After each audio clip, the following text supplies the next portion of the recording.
Mr. Loepker is going to talk about the cybersecurity, the importance of the cybersecurity in the digital era, and also the job opportunities, like, the career options. And again, thank you for your time. Thanks a lot, Eric. And I'm very happy to be here for your students. And I kind of am going to take about 15, 20 minutes to kind of walk through my experiences. And I call this talk kind of my field experiences, because one of the things that hopefully you will get from this talk is that the world of cybersecurity is so broad and there's so many opportunities that there's so many different things you can do. And I think you'll see by my career, which spans 43 years, I did 25 years in the Air Force. My last assignment was at the National Cryptologic Museum and then, National Security Agency. And I spent another 18 years as an NSA civilian there until 2017. And since that time, I'm in my third career now working for the National Cryptologic Museum Foundation. And so one of the things I think we find in our life's journey is that sometimes, you'd want a map. You want a map to know how to get from point A to point B. But I tell you what, in life, you don't always get a map. You don't always get that opportunity to know where you're going to go and how you're going to get there. And many times it's like a roller coaster ride.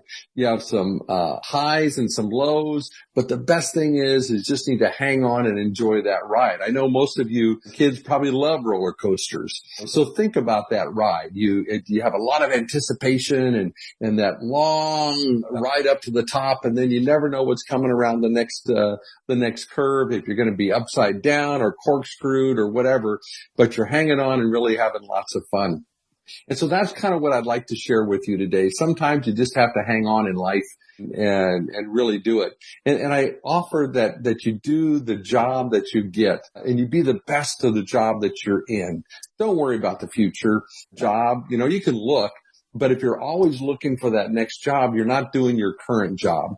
And I have found in my 43 years of my first two, and of course I'm still working now, but in that 43 years, every single job that I got as my next job was based upon the great job I did in the current job. And people noticed that and said, "Hey, Mark, we'd like for you to do this." So I never found myself having to go, what am I going to do next? It was always offered.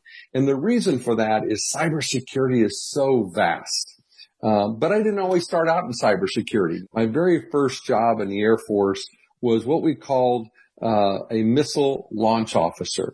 I was one of those people that stood alert of our nuclear ICBM force. What you see here in these pictures is a missile that was actually launched. We launched them as test missiles. There's no nuclear warhead on that missile. It is a test missile.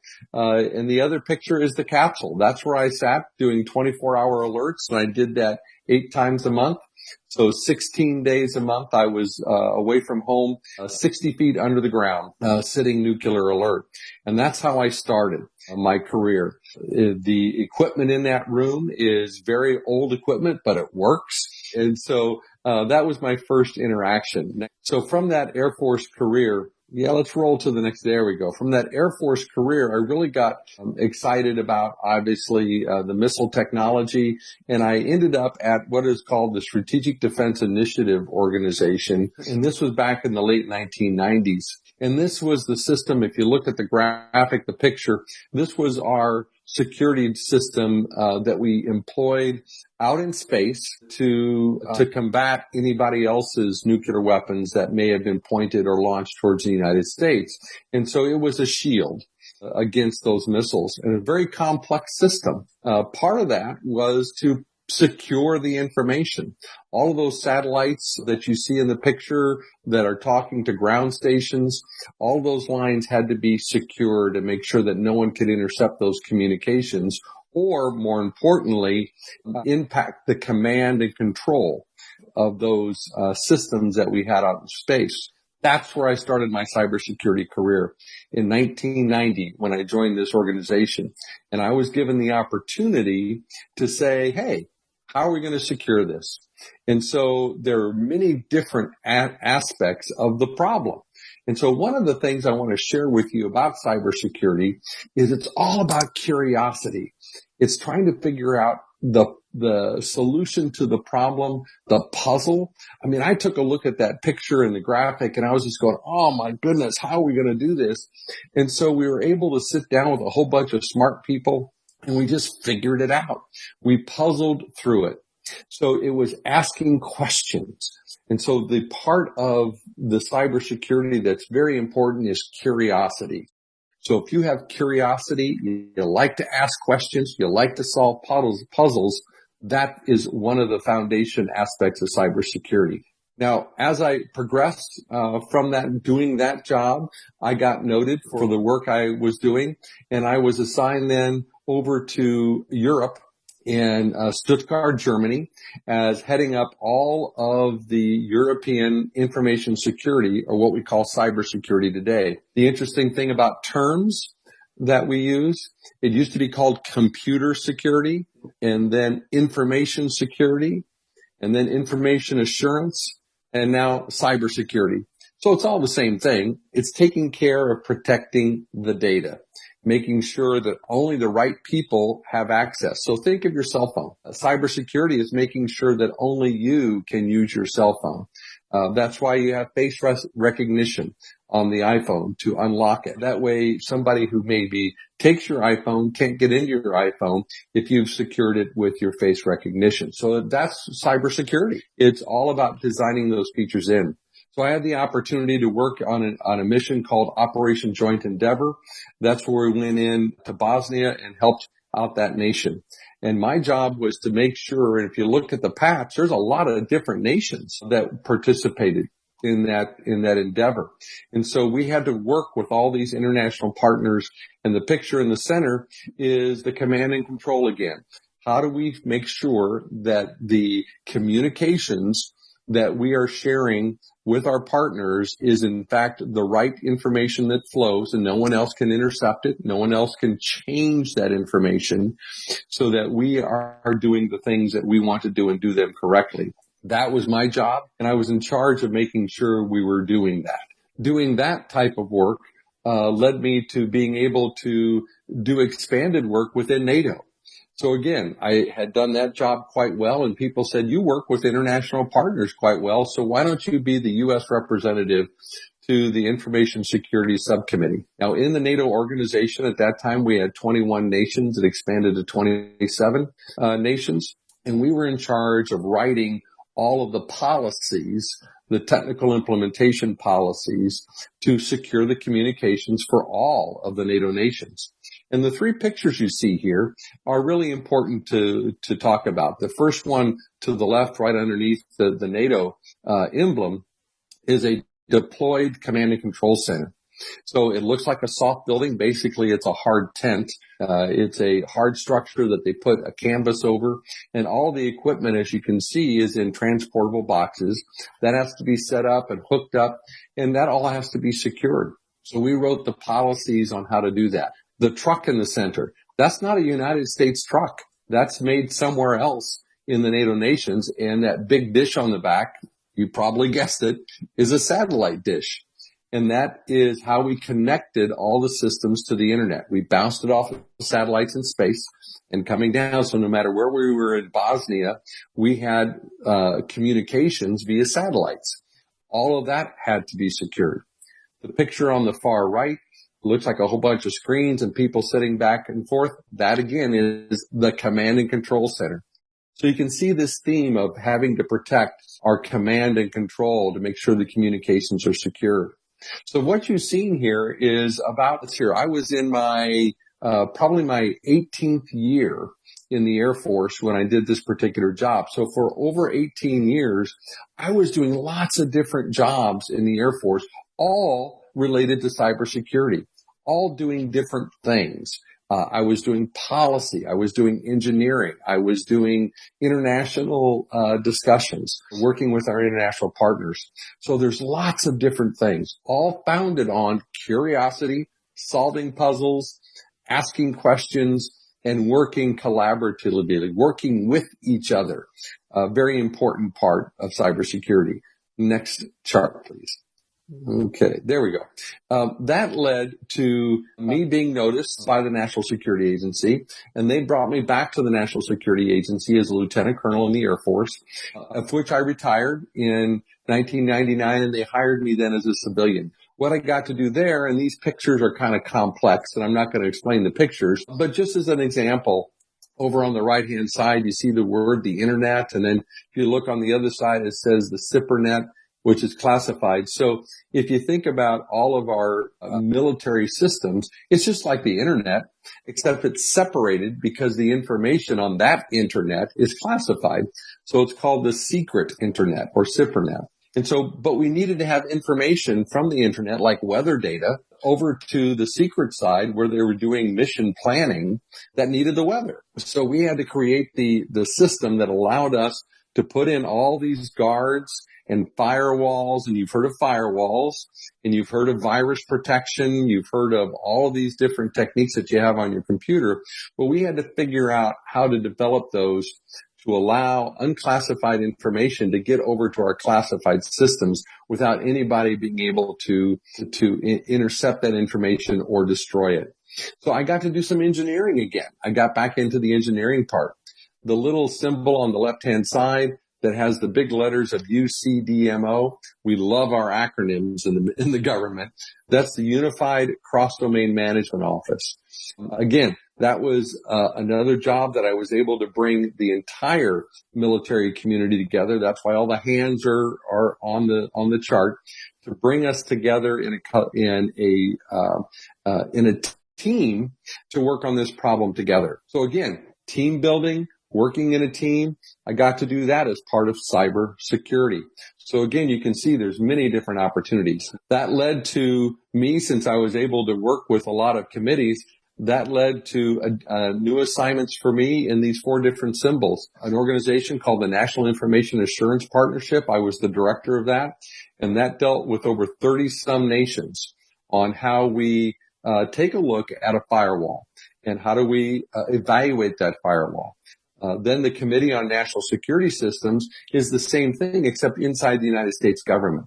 So that's in the executive branch. That's the Department of Justice, the Department of Interior, the Department of Agriculture, the Department of Commerce, Department of Defense. All of the all 21 executive branches sits around the Committee on National Security Systems, and I was a subcommittee chair there. In the Department of Defense, I led an organization that did all the budgeting for the computer security program within the Department of Defense. So that had billions of dollars. So I got to do budget work.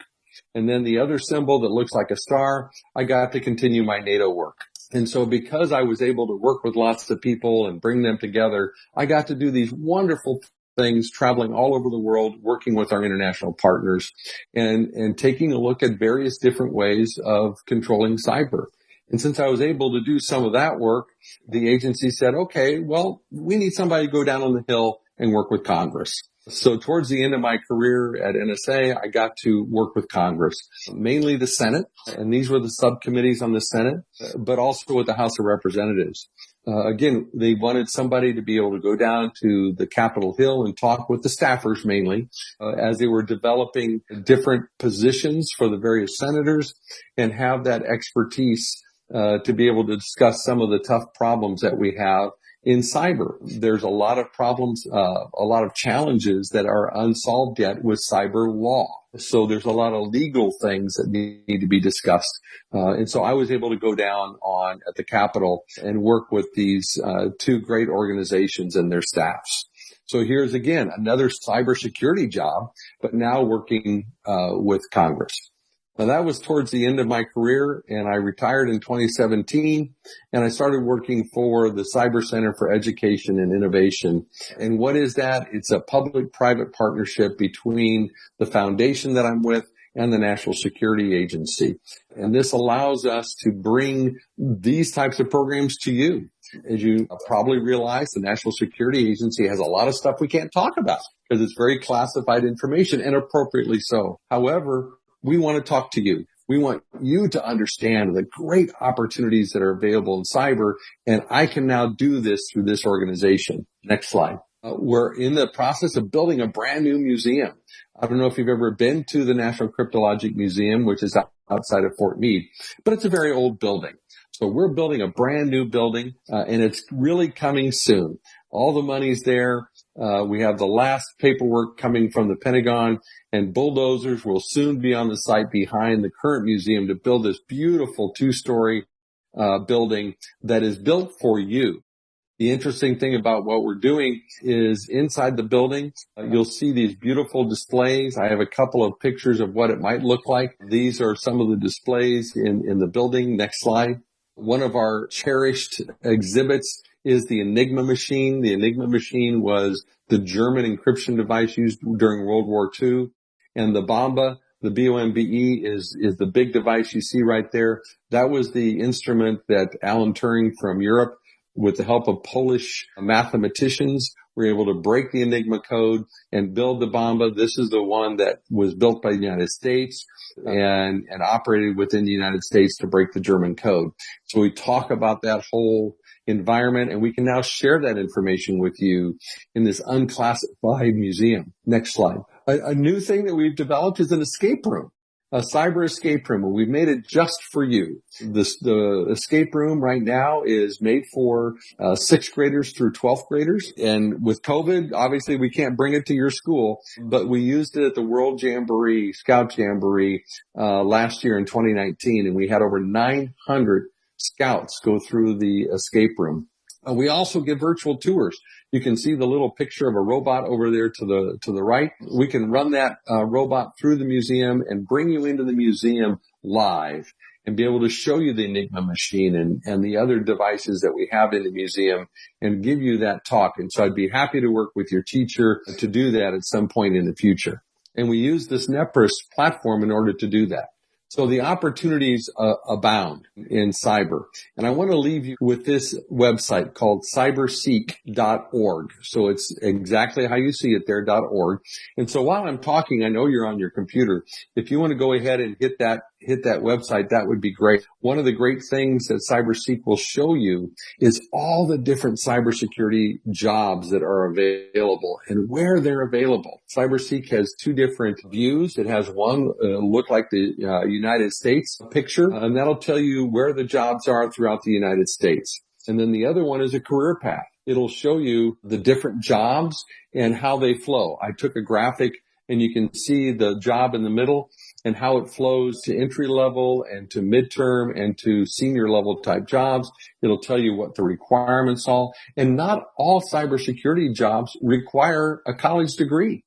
And it'll show you which jobs don't require that college degree and only a high school education with some certifications. And it's all about building the protections on that graphic to the left, making sure these computers are transferring information and data securely to where it's confidential, no one can get it, that you don't want to, has integrity. It means that no one can change that information. If you send your friend a note, that friend is going to receive the note you sent instead of somebody intercepting that note and changing it, and that there's availability. That signal will always be there when you need it. So those are the 3 tenets of cybersecurity: confidentiality, integrity, and availability. And you'll learn about those in cybersecurity, and there's lots of different opportunities to approach that. We need people who are interested in psychology. Why?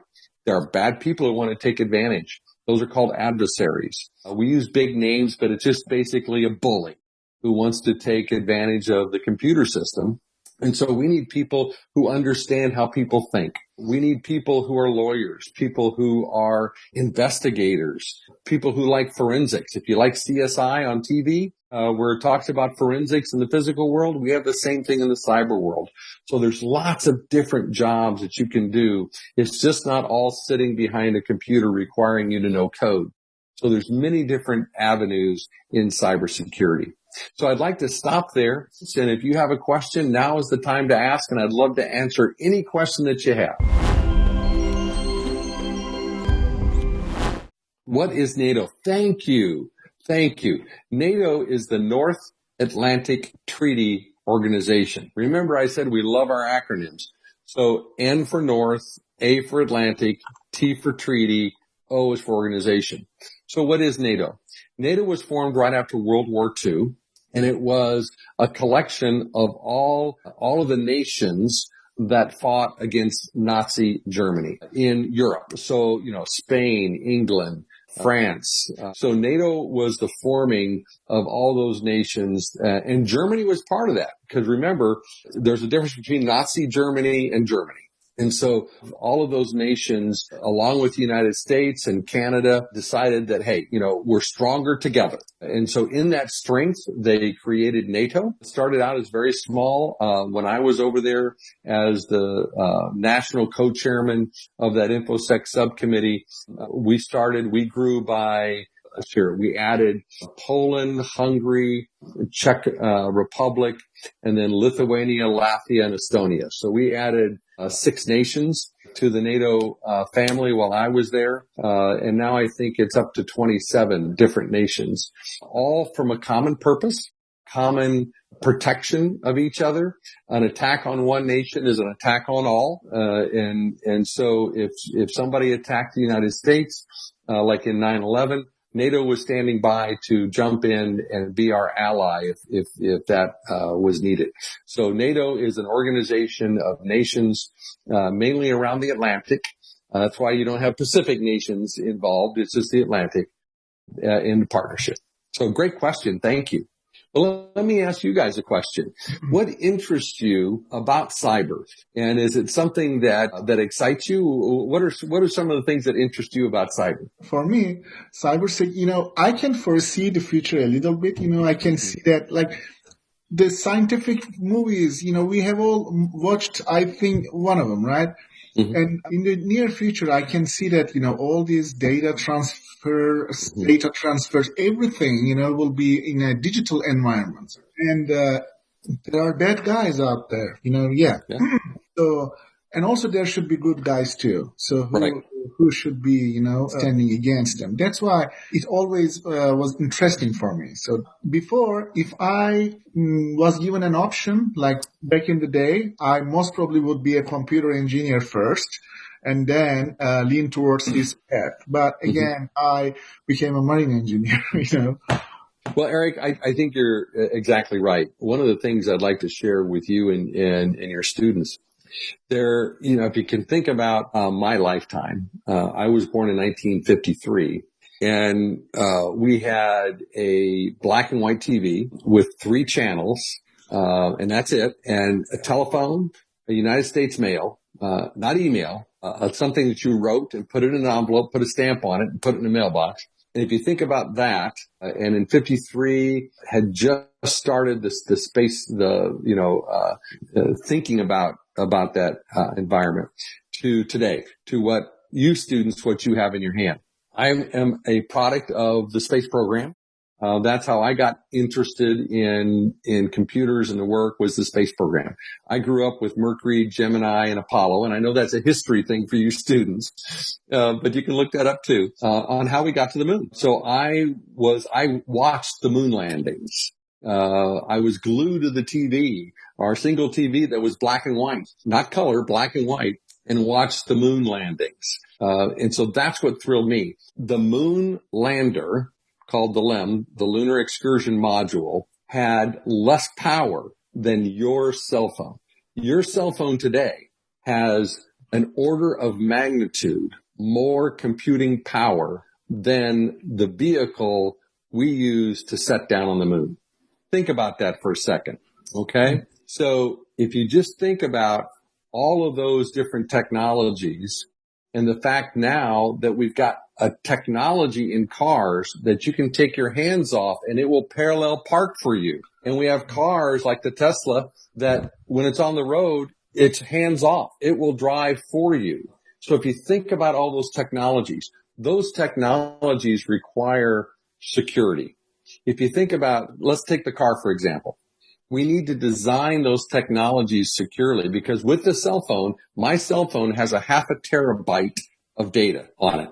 A 0.5 terabyte of data storage on my iPhone. On my iPhone, with the power that it has, I could be going down the road, hack into the car next to me, and take over that car. if it wasn't designed properly and if the right security features weren't there. So that's why your students need to think about this seriously, because everything is now connected. Your refrigerator talks to the internet. It tells you when you need more milk. Sir? Yes. I have a question. What does breached mean? Breach. Thank you, Mark. Thank you very much. That's a great question. A breach is the front door on your house. Okay? You can lock that front door, right, Mark? Yes, sir. Okay. If I bust that door down, I've now breached your house. It's kind of like breaking and entering? You got it. I broke in without you wanting me to come in. So okay. I breached. So that's a word we use. So thank you for that question, because sometimes I use words that you don't understand. So don't be bashful to ask, because that's a really good question. Being able to break into your house. In fact, your house is a really good thing to think about. You lock your front door. Many of you might have alarm systems on your house. How many of you have alarm systems on your house? I do. Very good. So your windows are alarmed. So if somebody tries to lift open a window, the alarm will sound. Again, that prevents a bad person from breaking into your home. So we need those same things to make sure bad people don't break into your iPhone and your computer. It's just that you can't see those tools. Those are cybersecurity tools. So there is a lock on your iPhone, like a lock on your front door. And you open that door instead of with a key on the iPhone, you open it with your face. And so that prevents somebody from breaking into your phone, just like they can't break into your house. And if it does get broken in, there's an alarm that goes off and tells somebody, hey, fix that. One of the things that cybersecurity does, and one of the professions in cybersecurity, is to let's just take a look at that breaking into the house again as an example. There are people who have to design that lock. There are different locks on the door. There's a deadbolt lock. That's the thing that goes into the wall. There's the lock that are just on the knob. The lock on the knob is not as secure as the deadbolt lock. There's the ring doorbell that allows you to see who's coming up to the door. Allows you to be able to talk to that person no matter where you are in the world. That ring doorbell can do it. What is cross-site scripting? Oh, that's interesting. You've got me stumped there. Cross-site scripting. I'm going to take a guess just upon my knowledge, because I'm not schooled in hacking techniques, in those types of techniques of breaking into systems. I would say with the scripting, it's obviously a coded program, and that it would probably be one that would breach or break into different programs and take advantage of crossing those barriers. I don't know if that's right. You may have to do some searches. One of the things that is really good is YouTube. You can find anything on YouTube. So I really offer you, in fact, maybe Eric, you can kind of take a look on YouTube and see if there's something about cross-site scripting on there. But good question. I found something here. It's like what is that? Scripting, coding attack. And right. Attacker can use XSS, I don't know what it is, to send a malicious, script to an unsuspecting user. Right. There are some techniques out there. Like, for example, they are imitating a website, right, and you don't see the real, URL. And it's, for example, I have Bank of America account, and I receive an email, and in my email it says, hey, you need to log into your account to verify, blah blah blah. And if I don't check the URL, they are using just the masking the link, right? I click on it, I enter it. Oh, nothing is going on. Actually, you already sent your credentials to the hackers. Exactly. So that might be something similar. I don't know. We're not good at that is a technique of cross scripting. It is an attack vector, what we call an attack vector, but it's an attack. It's somebody trying to do you harm. And Eric, you brought up a great point. When you get an email, when you get a request, if you're not expecting it, if you're not expecting that email, take a better look at it. I know that it's very easy what the term we use is spoof.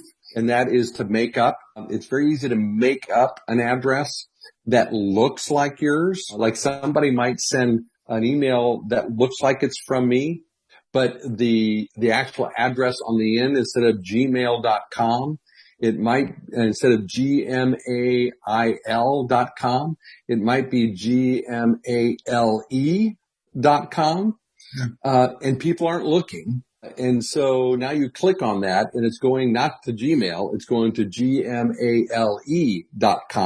which could be a bad site, etc. So you really need to take a look at the addressing, and it's really easy to do in an email. It says just more detail. You just click on more detail and it's going to show you the addressing.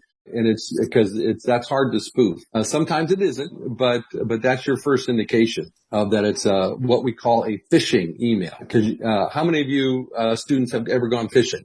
Do I have some hands raised? Yeah. Okay. Well, phishing is the same word that we use in cyber. People throw a line out and see if they can catch something, and so you don't want to be that fish that gets on the hook. So be smart. Yes, those are great questions. Thank you. Oh, got a great question on what is cryptography. That is a super good question. I don't know. Cryptography is the big word that means making a code and breaking a code. Cryptography is about the science and the art of taking a sentence or a word and scrambling that word in different ways, so that when you send it, instead of the word, let's use just that name, word, W-O-R-D, it may come out once you scrambled it as 4 letters that are J-Z-K-Y. And so you've scrambled that word, W-O-R-D, into those various letters. So when you send it and somebody intercepts that, they have no idea that you just spelled W-O-R-D, word. So cryptography is all about developing that code that produces that. And then on the other end, getting that word back. It's called encrypting the code and decrypting the code. So that's part of it. And then the second part is breaking those codes. So if for somebody sending that, it's the science and mathematical aspect of figuring out if you just received XKZ3 or whatever, and it really means word, it's going through and figuring out how they did that and breaking it back. So cryptography is all about the scrambling up of words and sending them, and it's a lot of fun. There's some really cool, very simple ciphers. There's one called a Caesar cipher that is very easy to use, and it's kind of fun, and you can write secret messages to each other, letting the other person know what the key is for that cryptology, etc. So that's what it's all about. It's the making and breaking of codes, and it's lots of fun. Okay, then thank you really so much, Mr. Loepker, for your time. You enlightened us and our scholars. I'm going to share this video with all of them tomorrow morning. And again, okay. Well, Eric, I want to thank you so much. I'm really excited about sharing this. And again, students, the one takeaway that I'd like to share with you, if you love puzzles, if you're curious, if you like to ask questions, there isn't anything that you can't do in cybersecurity and in life. There is a huge demand, in this Yes. field. We have over 500,000 openings we can't fill. You will find a job right away after Yes. it. And it's good money right now, too. Yes, it's really good money, Yes. Starting from 89,000, like I'm an assistant principal. Right. I've been an educator for a long time. I'm 40 years old. I don't make that much, Yeah. And that's an entry-level job, by the way. That's just starting out. And I'm not an entry-level educator, and I still don't make that much. Right. Thank you so much again. And you're welcome. Have a good night. Thank you, sir. You're welcome. Bye-bye.